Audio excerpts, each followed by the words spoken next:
I want to thank you for taking time this afternoon to learn a bit about Project Canopy and our 2020 grant round. My name is Jan Santerre. I'm the program coordinator for Project Canopy. Here in the room with me, I have Marlene LaJoy. She will be doing part of the presentation. She is our grants resource administrator here at the Maine Forest Service and knows all things grants. We also have Greg Lord here in the room with us, who's providing technical assistance, of which we need a lot. But for this particular subject, doing a webinar is certainly a good format for presenting this type of material. And yes, John, there should be a PowerPoint presentation that you're able to access through that link. So I'm going to continue on, and if you don't have the PowerPoint, we can send it to you, and you can just listen in. Otherwise, you can try signing out of the Skype presentation and signing back in to see if you are able to get that.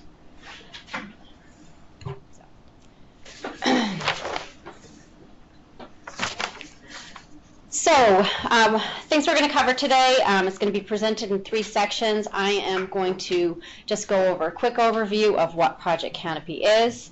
Then I'm going to go over roughly what the grants are all about, get a little bit more into the grant application process and the guidelines. And then finally, Marlene's going to take probably the second half, if not more than the second half, to cover a lot of details of getting grants through the federal government and talking about what is and isn't eligible, what our expectations are for grant management, and so on. That's really why we do this program, because we don't want anybody getting into these grants blindly expecting that they're just going to get a check in the mail and not have to do any reporting. The reporting aspect is very important in order to get paid.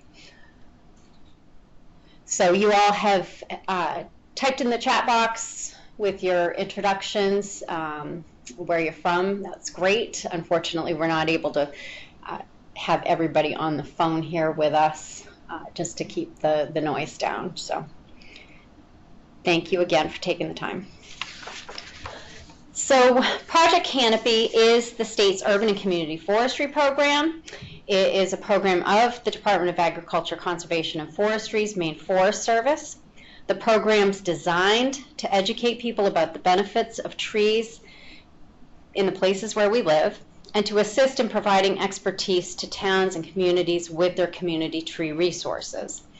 The current program was initiated through the Farm Bill in 1990, although Maine's Shade Tree Program officially dates much further back. What we do, we work on a variety of projects, including things like the Maine Register of Big Trees, the Tree City USA program, Arbor Day programming, we have newsletters, but primarily we're here to support and provide technical and educational assistance to towns and to communities about urban and community trees.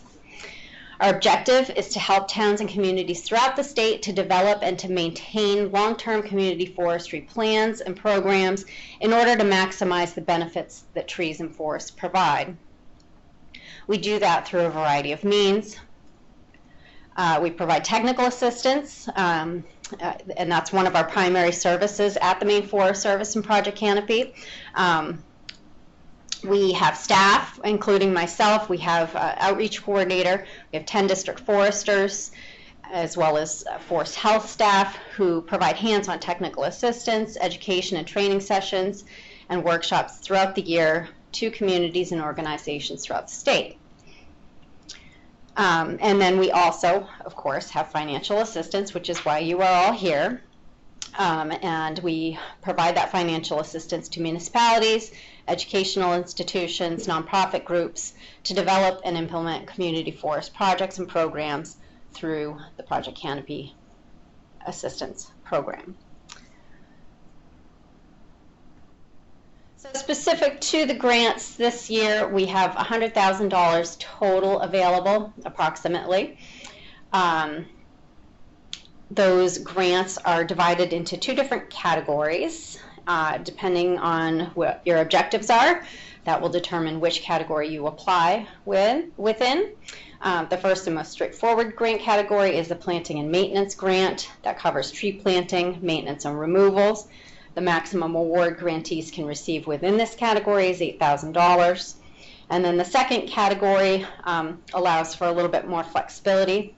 Planning and education awards have a maximum award of $10,000, and they focus more on sustainable community forest management and efforts to increase the awareness of and benefits of trees and forests within the places we live.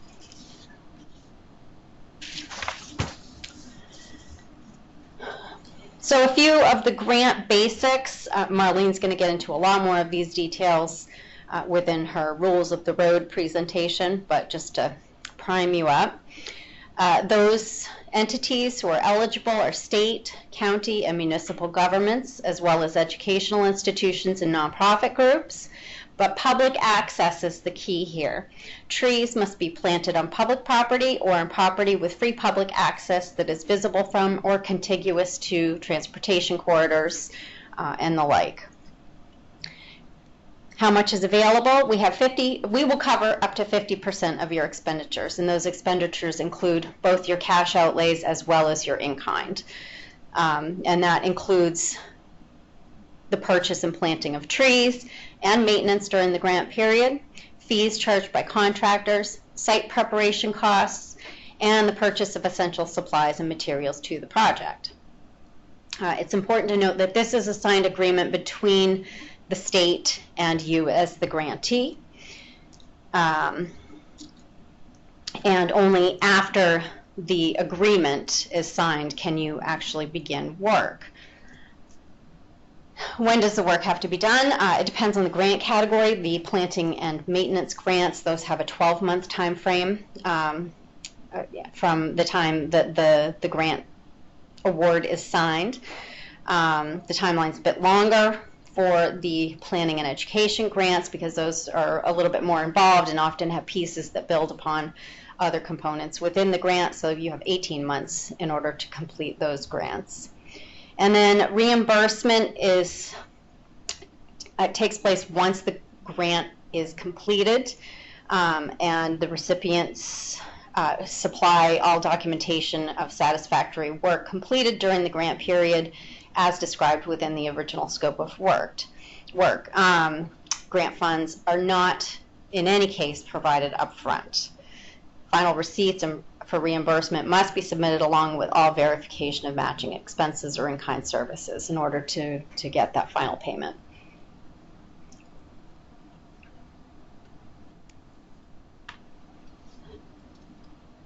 So the funding comes from the USDA Forest Service Community Forest Assistance Program. And this program was established to promote natural resource management in populated areas, recognizing the value and importance of trees in our quality of life. We do provide additional funding through some other programs, depending on what's available, and we do have additional funding this year through funds collected related to enforcement actions in support of tree planting, and those are targeted towards very specific areas of the state. The purpose of these grants is to support community forest efforts to develop and maintain long-term community forestry programs by raising public awareness, developing and maintaining partnerships, and promoting comprehensive natural resource management. As well as to increase the number of actively managing communities within the state. And what we mean by actively managing and why it's important, we want to promote development of community forestry programs that have professional staff. They have a community forestry advocacy group or a solid core of motivated volunteers that are working towards growing their urban forest. Tree ordinances and policies indicating who's responsible for town tree resources and how those resources are managed. An inventory in order to accurately track things like species distribution, health, and maintenance. Also to address and assess risk associated with invasive pests, and then a community forest management plan, which demonstrates a strong commitment to a long-term plan. These items in this list are things that we report on to the federal government to demonstrate our accountability in distribution of the funds, and thereby we have to ask that you also work towards achieving these goals. The timeline for the grant this year, the grant was announced early in January. We're doing the workshops today. From this date, you have a little bit less than a month to get the applications due into us. So hopefully that's enough time. I think most of you are quite familiar with the grants at this point. And we hope to have the grants awarded towards the end of April in order to begin work by the beginning of May. Again, there are two grant categories, planting and maintenance, planning and education. The planting and maintenance grant category is the more basic of the two. It's geared towards applicants that are just getting started in their management of community tree resources. These grants provide an excellent opportunity for communities to increase tree cover, tree health, engage citizens, and build support for their community tree program. Some examples of types of projects include tree planting in high visibility areas where they make a direct and positive impact on the community. Buffer plantings to filter air, water, sound, limit stormwater runoff, and stabilize soils, and business district enhancement. Then the planning and education grants category supports projects that develop and maintain managed long-term community forestry programs. Some examples again include things like street tree inventory, long-term community forest planning, tree board development and tree ordinance development, and additionally Maine Forest Service woods-wise forest management plans for town-owned woodlots and publicly accessible parcels.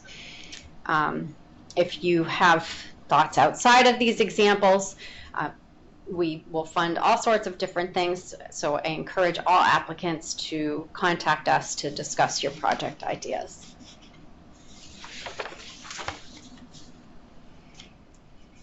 Getting into the application, this is the cover sheet for the Planning and Education Grant.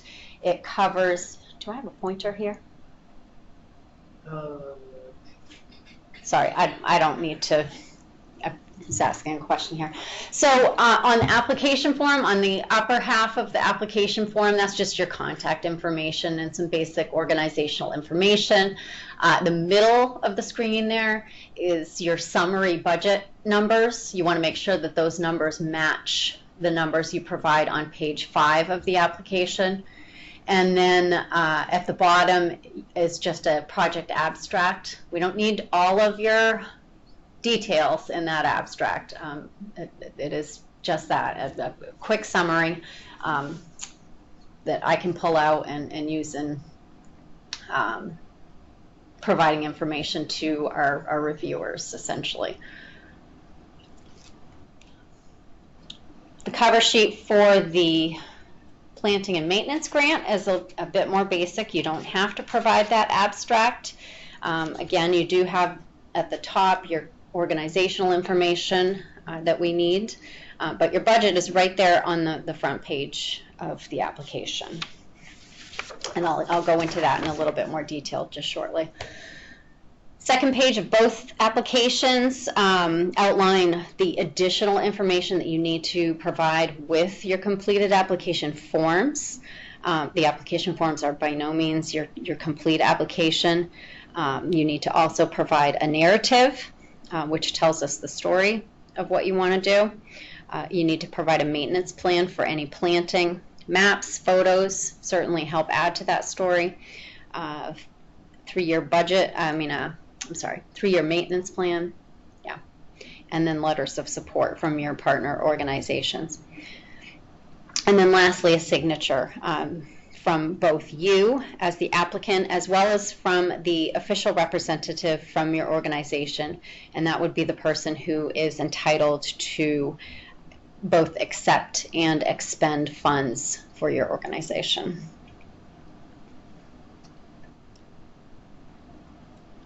The budget for the Planning and Education grant is 3 pages, quite a bit more detail than what you will need to provide in the Planting and Maintenance grant category. So this first page for the Planning and Education grant covers costs related to consultants and services, educational and promotional supplies, trees, planting, and maintenance. While this is a planning and education grant, you can still provide funding for planting within a planning grant. Column A is for your reimbursable expenses, column B is for non-reimbursable, and column C is the total of the two. And it's important to note on these budget forms that you do not need to match each line 50-50. It's an overall 50-50 match, not a line by line. And case in point would be page 2 of your budget. All of these costs that are outlined here are not eligible for reimbursement, but are encouraged as part of your match. These would be your administrative costs, volunteer labor, machinery and equipment, and any donated materials. I have provided here some links for you to establish volunteer rates if you don't already have those established for your community or organization. The independent sector provides for volunteer rates both on a state-by-state basis as well as nationally. Town staff, you want to use obviously what your town rate is anyhow. And then for specific tasks, you can also use things like the Bureau of Labor Statistics to assign hourly wages for somebody like a tree planter. So nationally, I will note right now that the independent sector rate is $25.43 for volunteers. These are just general volunteer rates. And then for Maine, it's $23.12, and that's based on 2018 data.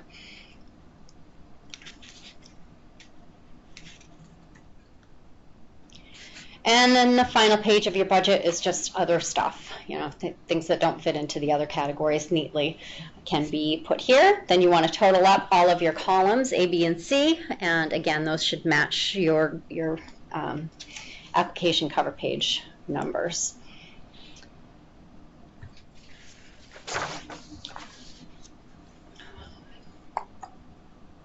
Oh, I put the wrong form in here. I'm terribly sorry. Let me see if I can skip ahead. No. Okay. I wasn't paying attention, obviously, when I did this PowerPoint presentation, and I put the wrong form in here. But on the bottom half, actually, I'm going to scroll back because I did have it earlier. Right here, on the bottom half is your budget form for tree planting and maintenance. Your budget's pretty limited to just trees, planting, and maintenance costs, and then associated expenses. The column on your left is for the reimbursable expenses, and then on the right are the non-reimbursable. So same types of expenses, just in a much shorter format and much more concise. So let me get back to where I was. So the narrative, I know Marlene's going to talk about this as well. This is where you're able to really tell your story. Along with your application, it is the most important part of your proposal. In it, you want to provide as much detail about what it is that you hope to accomplish, including what you expect to be developed, produced, performed, or implemented. You should provide a work plan and a timeline for completion.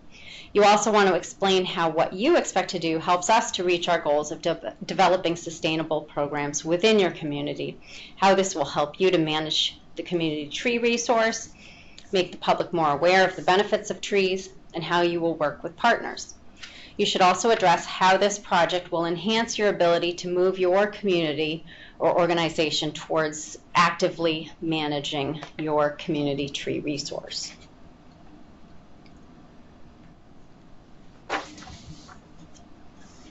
And again, additional to the narrative and the application forms, you want to provide maps photos where applicable, addresses. All of this information helps to round out what it is that you're telling us in your narrative. For any tree planting, you want to include a maintenance plan. You want to identify individuals or resources responsible for tree maintenance over a 3-year period, although only the time period during the grant is eligible as part of your match. You want to also include letters of support if those individuals or organizations who are providing that maintenance are not you. And you want to make sure that they outline that in their letter of support.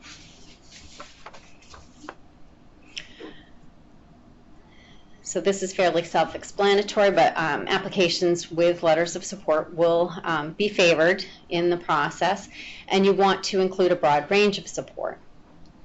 Those letters should include specific commitments rather than just general statements of support. So specific commitments and contributions to the project, how much time are they going to volunteer to maintain the trees? Are they going to provide a training class for volunteers? That sort of thing. And then lastly, in that application package, we do have a checkoff list for those actively managing communities, whether you already have an inventory and management plan, whether you have professional staff, a tree care ordinance, and local advocacy group. Just check off those items that you have. That helps us with our reporting, again, to the federal government. And then lastly, we cannot accept applications beyond the deadline, so 5 p.m. on March 6th is the cutoff point. It is electronic submission. If you have any issues, just let me know. I think we can receive emails up to 50 megs, or yeah, I'm getting a head nod, so pretty big files. As best as you can, if you can put those application packages together in one PDF file, that makes my job a lot easier in getting those distributed to our reviewers. You want to make sure that you do your homework and involve the community as well as the proper authorities within developing your proposal. And then call with any questions. We're happy to try to answer project-specific questions, both myself and our district foresters. We have some of them on the phone here with us today. Everybody has a district forester, although we do have some vacancies. We tried to move around a bit and help out those areas that don't have anybody currently. So our district foresters are very capable of helping to answer questions and help you to develop proposals as well. And are there also to help provide assistance as you receive grants and want to implement them. So before we move on to Marlene, her presentation tends to hit on some of the drier elements of grant management. I just want to take a couple of minutes to remind both you and ourselves why this program is available. Its intent is to plant and to grow the urban forest, to grow beautiful trees like pictured here, beautiful sugar maples and pin oaks, so that trees become real community assets for us. It's also to develop community natural areas and town forests, providing recreation, wildlife habitat, water quality, and potentially revenue through timber harvesting. It's to keep our community woodlands actively managed and open to the public, and to teach about the importance of these resources to everyone. And then lastly, but perhaps most importantly, it's about fostering relationships and encouraging participation in the care of our natural resources in our communities and across the landscape. So I want to thank you for entertaining the possibility of being part of this. It's a great thing that you guys do. And now we're just going to switch seats real quick. I'm going to mute you for a second in case somebody falls down, and then we'll be right back. All right, we're back. No calamities. Good afternoon. I'm Marlene LaJoy. I'm the Resource Administrator with the Maine Forest Service, and I work with all the financial work, all the grants, provide support. So I'll get into covering the grant rules of the road. There's an outline here of the topics covered: umbrellas of authority, some of the existing systems, match documentation audits, and the grant story. So this will cover the grant rules, making sure that you're aware of all of those details, and will provide program guidelines that outline the priorities that we follow from the federal government all the way down to the state government. Hey, what do you need to know? Mostly you just need to be aware of all of these federal grant requirements. There are some specific requirements as well as restrictions, and some of these cover what the grant can be used for, the deadlines, record-keeping requirements. This specifically will cover the Urban Community Forestry Grant 10.675. These are some words that you may recognize that are all related to grants.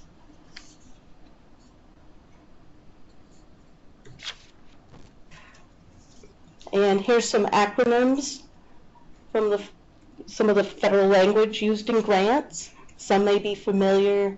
The CCR term, Code of Federal Regulations, now we're going by SAM, System of Award Management.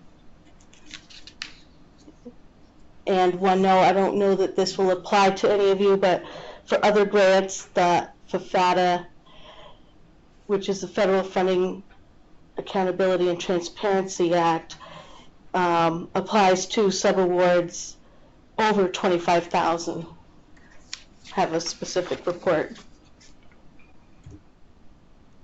Umbrellas of authority. Some of these are overlapping, and sometimes the lower agencies can have more restrictions, so we need to follow all of them, from the federal laws all the way down to procurement procedures. So really we want to follow these so that we're not getting into trouble and misusing any federal government funds.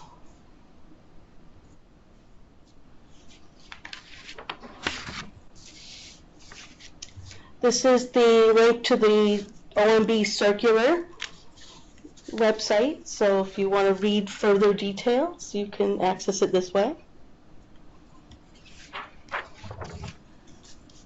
What's included? It covers a lot of the administrative requirements, cost principles, audit requirements, and the data collection requirements. Kind of dry, but it does outline all the requirements. It's organized into subparts. A is the acronym and definitions. B through D is the uniform administrative requirements for the grants and cooperative agreements. And this will cover most of what your grants will be working with. And then E and F are cost principles, audit requirements. But B through D will be what we'll get more into details about, just the general requirements and specific federal awards, and even after the award, some of those requirements.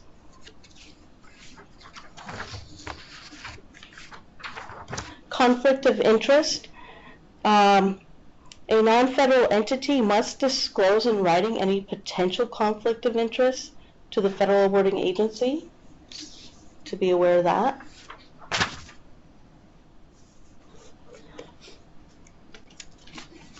The awarding agency will review the risks that are posed by applicants. We want to ensure that subrecipients have not been debarred or suspended from working with the federal government. So in awarding grants, a lot of times a risk-based approach is used to make sure that the agency has financial stability and they have quality management systems or have a history of a good performance, and they use reports and just to make sure that there's a way to track different grant expenses. There's also a financial capability checklist, which helps you go through the list of requirements needed so you understand and can manage your federal grants. And that is a separate handout.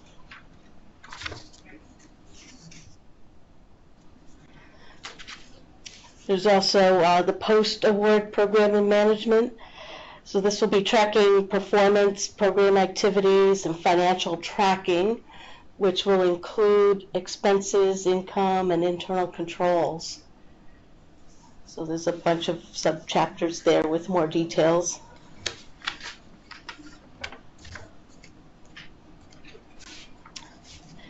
Here are some standards. Grantees are responsible for accurate, current, and complete tracking of grant financial activities. Your records want to identify the source and the funds provided for your grant activities. You also want to make sure that you have documentation for awards or authorizations to spend those funds.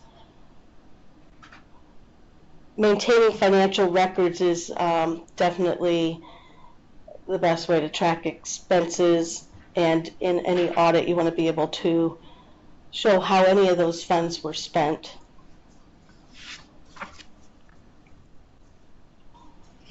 There's 7 primary characteristics of adequate financial management systems. So a lot of government agencies, towns, or large companies may have this. Some smaller agencies might not have as large a system, but you probably have ways to do some of this anyway. You want to be able to identify how the funds received and expended. So a lot of governments have account systems to track this, to disclose any accurate, current, and complete financial results, source of funds, effective controls, written procedures. That's definitely important. Even small agencies can have a written procedure for how they process payments or track any receipt of funds. These could include like canceled checks, paid bills, contracts, that type of thing. So a little bit more on financial management systems. Internal controls are very important. That's your checks and balances, separation of duties. It's a good idea to have different people approving different functions so that not everything is performed by one person. That would create a bigger risk. And again, a list of more things I just mentioned about tracking expenditures and leaving a clear audit trail.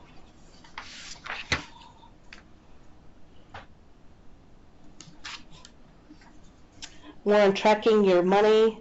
You want to identify all your federal awards received and expended and the federal programs that they were received in. So you would want to include the CFDA title, Federal Award Identification Number, and the year. Maybe you receive one of these grant awards every year, so you'd want to separate out which funds were received one year versus another year. And if you do receive more than one federal award each year, you want to be able to separate that out too, because maybe you're receiving the same amount from 2 different federal award systems. These details will help provide a documentation trail and will help you to track your expenses related to your federal grant. You want to document any changes in anything that you included in your grant that you said you were going to do. That would need to be documented as well.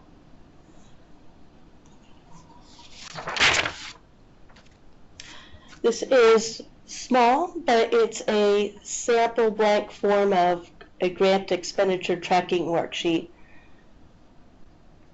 So anything similar could be used, but it captures all the details, the date, the name of who you're paying or buying something from, the cost. So those are the type of details you want to include and track. This is a sample of an expense tracking filled out.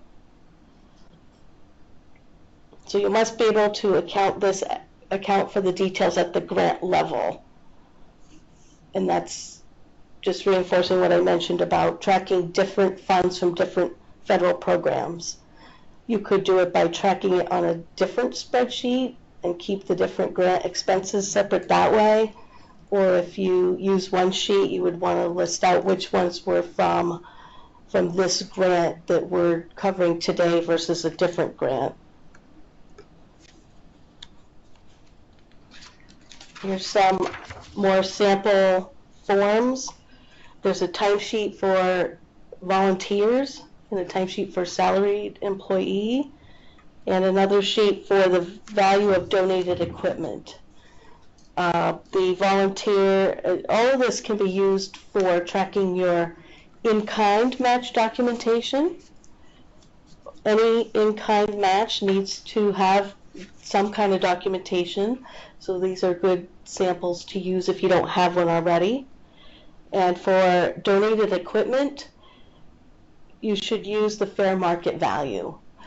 So sometimes it might mean finding out what it would cost to rent a piece of equipment and use that rate, or in the employees using the Department of Labor standards. Allowable costs should be necessary, reasonable, allocable. They should be consistent. You don't want to shift grant funds to some other cost that are non-grant related. And again, you want to follow your written procedures. That is one big thing that is looked at in any audit is, are you following your procedures? Unallowable costs, these are some examples. Maybe you have something listed that incurred outside of the grant period, or maybe there's a cost that you're trying to get reimbursed for that doesn't have the proper documentation. Maybe not enough match was provided at the time, or you're spending it on something that's not related to the grant at all. So those are not allowed. Internal controls, again, reinforcing to have a way to track the activities going on with how you spend the federal grants, having a separation of duties for how things are approved and processed, following your written procedures, and any PII needs to be treated appropriately.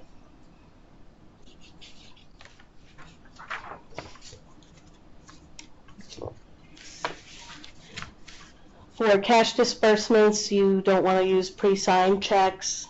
I'd say most agencies that have large expenses probably have a requirement of 2 signatures over a certain amount. I don't know about smaller agencies, but again, the internal controls, just making sure not one person's approving a contract and approving all the expenses. And if there's a way to separate that out, that's better for the audit trail. You don't want to use signature stamps. You want to review and and also like a finance director, if he's overall approving everything for the agency, maybe having other people assigned for approving other portions. The internal controls are really supposed to help you avoid problems with violating any of the federal grant rules and help you track your grant expenses and meet your objectives that you laid out in the grant application. Matching, this grant is a 50-50 match, so it doesn't have to be line by line for each expense, but overall for the total of the grant. And you also want to have the documentation to track any cash expenses as well as any of the in-kind expenses with that proper documentation that we went over. You don't want to use any other federal grants as match for this grant. And any match used should be directly related to this grant as well as within the time frame of the approved grant.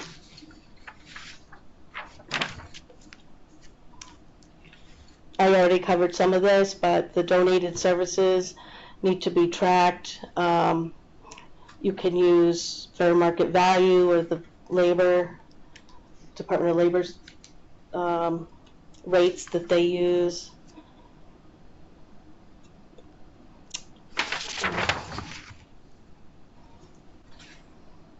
And in-kind contributions must be allocable and allowable under the grant,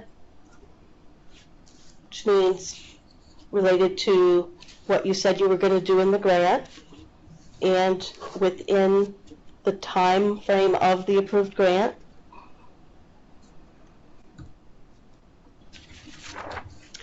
Program income can be used to defray program costs if you get income from fees or rentals, but it must be from a grant-supported activity and can't be from any taxes or fines or penalties. It also needs to be within the time frame of the approved grant. Audits, each grantee receiving federal awards are responsible for maintaining records and proper documentation. Should you end up receiving an audit, then you can follow your paperwork trail and provide all the necessary information. There's a link here that covers more details about audits.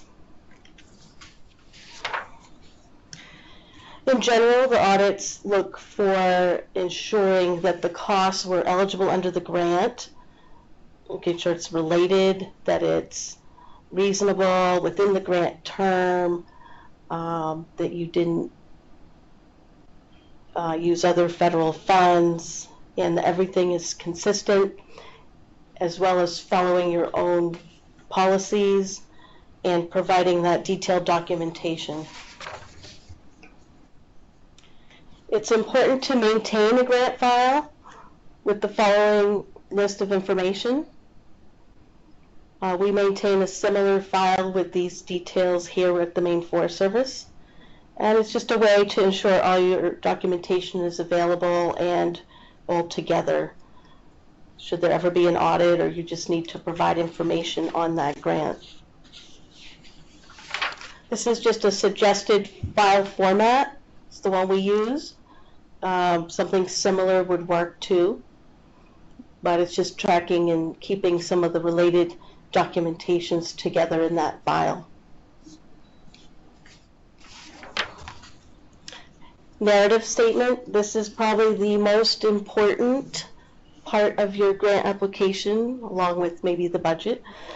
But this is explaining what you're planning to do, your goals, your objectives, how you're going to get there, your timeline and activities and who's helping, and to include those letters of support.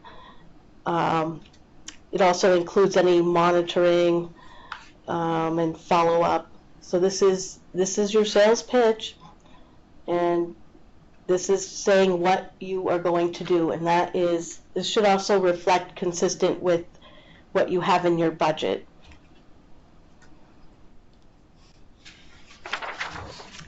Equipment is considered tangible property, useful over 1 year. This program does not authorize any acquisition costs of $5,000 or more of equipment. So you might rent some equipment for this project. This is different from supplies. That's a different category.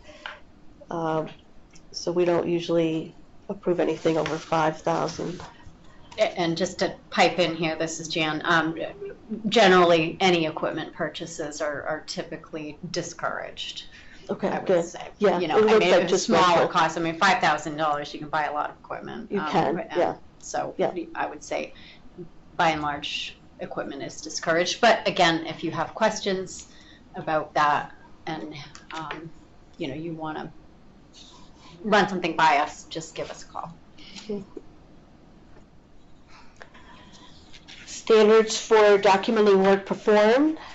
There's a list here to include. If you have employees listed, then they should be for the work related to the grant. Any activities, again, should show expenses. It could be your reimbursable expenses as well as your match, all related to the grant.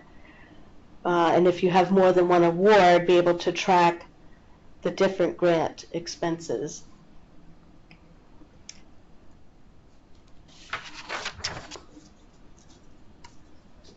If for some reason something happens and you need to revise your budget, then it's required to get prior written approval through this agency. Funds can be moved within budget categories, but again, you need prior approval. And with that request to revise your budget, you would want to explain why there's a change and what's the reason.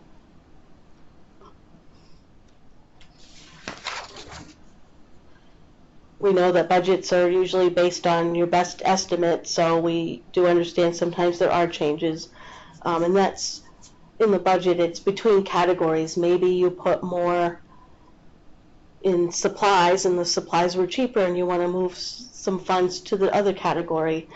But that usually anything over 10% is not allowed unless you have prior approval.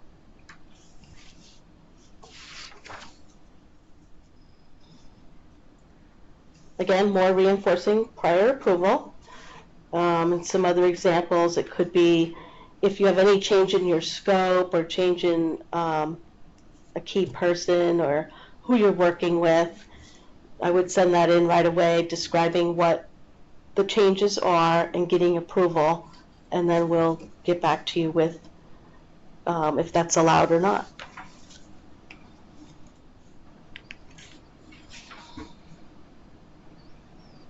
I guess I mentioned already that anything over 10% in any budget category would require a budget revision.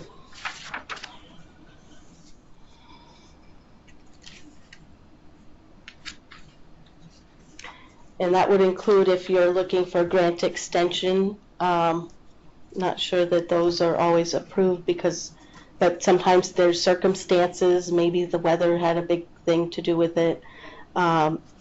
So besides budget changes, it could be a time frame extension, but you need to provide a detailed description of why it's needed and how you're going to get to meet your goals, and that would be reviewed by the program. For purchasing supplies or other items, you'd want to follow your own written policies, and they would also need to conform to any state or federal regulations. Supplies you purchase should be necessary as part of your grant and follow a competitive type of process unless you have something else documented in your policy. Did you talk about sole source? This page. Okay. This covers competition, so any procurement transactions must be conducted in a manner that is full and open competitive. Micro purchases under 3,000 should have quotes to determine the reasonableness. And as far as sole source, that is usually discouraged unless there's some outstanding emergency or special unique situation where you can document and explain why that was necessary.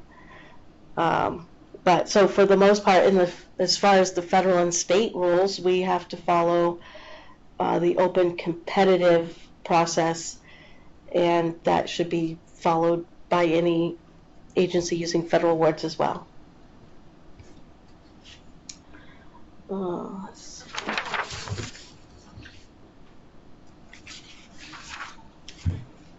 Monitoring performance. Grantees are responsible to manage your grant and activities, follow compliance with the federal reporting, and achievement of your performance goals.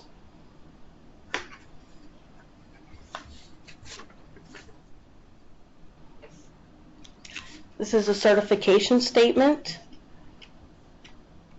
Every annual final fiscal report voucher has to have this statement and have it signed by an official authorized to legally sign.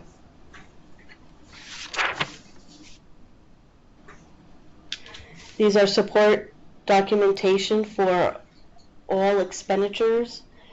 Any invoices, receipts, purchase orders, contracts, travel forms, time cards, all that is documentation that you want to keep track of related to this grant. And some of these could even be printed and put in your file or kept in a folder that's easy to find if there was any question or audit.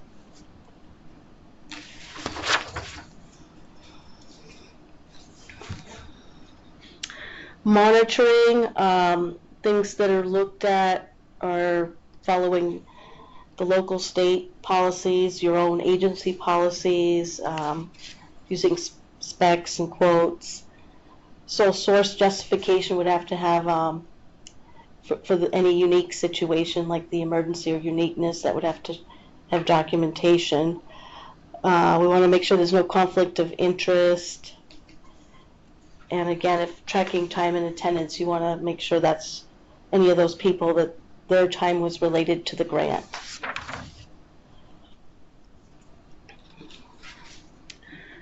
Monitoring subrecipients or contracts includes this list. May require follow-up visits on site, face-to-face meetings, getting written reports, so that you can understand what is going on with the grant and make sure that your goals are getting achieved and that you're getting that documentation to cover all the expenses related to this grant.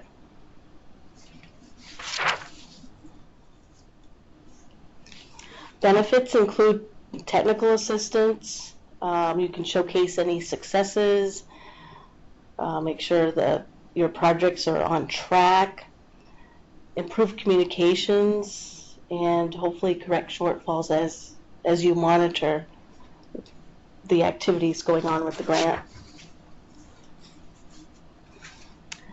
Things to proceed with caution.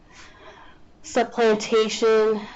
You want to take caution to not direct budgeted funds approved for a grant to a specific project other than the one you got approval for. So if you get a $10,000 grant and now you have another expense that you don't know how to pay for, you can't take that money and spend it on something that's not related to this grant. Yeah, for instance, if you had, say, $10,000 in your town budget for planting, you don't want to then take this funding and substitute that budgeted funds so that those funds can be spent elsewhere. That's what supplantation is. Those costs are hard to monitor on our end, but we will, as best we can, try to look for those things. Yep. Yep, so caution again on sole sourcing. Program income, if you do get that, that needs to be documented and tracked. Match, you want to ensure that you're meeting the match amount. In this grant, it's 50-50, but also that the match is directly related to the grant. So you cannot use somebody else's time not related to the grant at all as match. It needs to be related. Another caution is excessive spending near the end of the grant. A lot of grants have a reimburse as you expend. This one may be different because you're submitting your entire expense at the end of your grant, but just something to note. And then making sure you have those records on file to document all your grant expenses. All your records must be maintained for 3 years after the close of the grant, which is the date that you submit your final expense report. So you should keep those files for at least 3 years after that.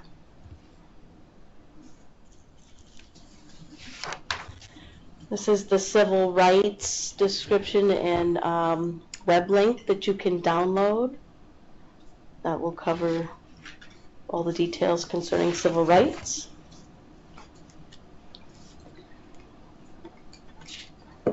Okay, what we're looking for is making sure you have a good grant narrative and budget, and in that you want to ensure that you're listing out your goals and objectives and initiatives. Include your cost analysis of your budget. Make sure all of your budget is necessary, reasonable, and appropriate. And then review prior to submitting.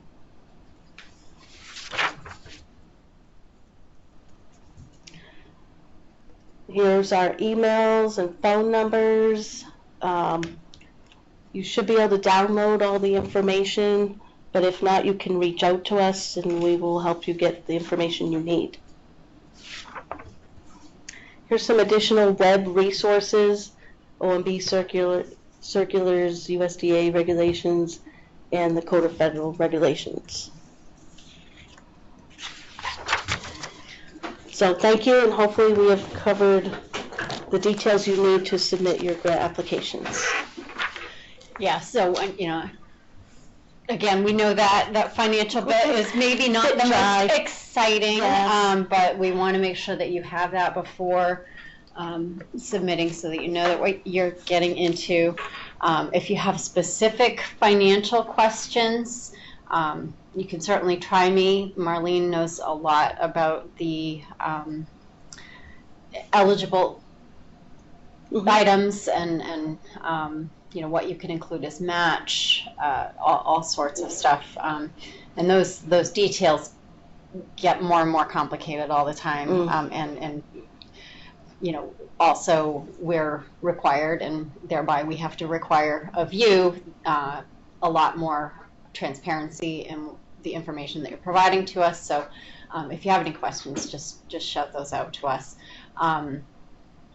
Going into it, know if you're a nonprofit organization and you don't already have a DUNS number, that is something that is required of all federal grants now. Has been for several years, but isn't necessarily something that you would have going into it. I know most municipalities do, but not necessarily all nonprofits do. So there's an application process to get that DUNS number. And again, if you need to reach out to me to figure out how to do that, please let me know. And any questions, you can shoot those to me. You can shoot those to your district forester. That's Kim there. Kim's happy to answer questions too, although not as well versed in the details of grant management. So if you've got something that's pretty nitty gritty, you want to probably call Marlene or I. And again, I look forward to seeing what you dream up and submit. And thank you for taking this time. I think we managed to keep it at just about an hour. So the recording will be posted online. All of the downloadable materials, are those online also, Greg? Yep, all the handouts, as well as I think most, if not all, the links that were presented in the slides will be there too. Okay, so all that is on the website, and if you have any difficulty getting at that, reach out. I can send that stuff to you directly. Yeah, and apologies for anybody that had any technical difficulties. It didn't seem like it was too bad. It wasn't perfect, but definitely saves us all a lot of time in driving. So thank you again, and we will see you soon.